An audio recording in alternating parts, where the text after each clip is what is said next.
Avakirina yekîtiya jinên Kurd çi qasirê li ber avakirina yekîtiya netewî ya giştiya Kurdî vedike? Yekîtiya jinên Kurd ew ê rê ji yekîtiya hemû Kurdan re jî veke, dibe ku bibe numûne û bibe ferasetekî nû ji wan gelên dinê re ji bo yekîtiya wan gel û baweriyan dinê re jî rêkî veke û ji wan re jî vê hêzê bide. Ev yekîtiya jinê Kurd jî ew yekîtiya netewî jî hemû ew bandorê bidin hevdû û heman demê de jî vî bandorê wan netew û baweriyên dinêna de jî derxîne holê ji wan re wek ji bi xwe bawerbûyîn, wek rêya xwe avakirin, rêya xwe vekirin û bawerî bi rêya xwe anîn re ew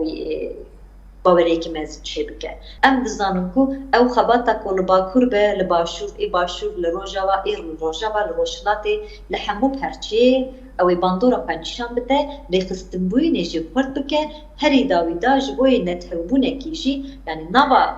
netewa demokratîk da xwe parastina netewê jî ew ê derxîne holê.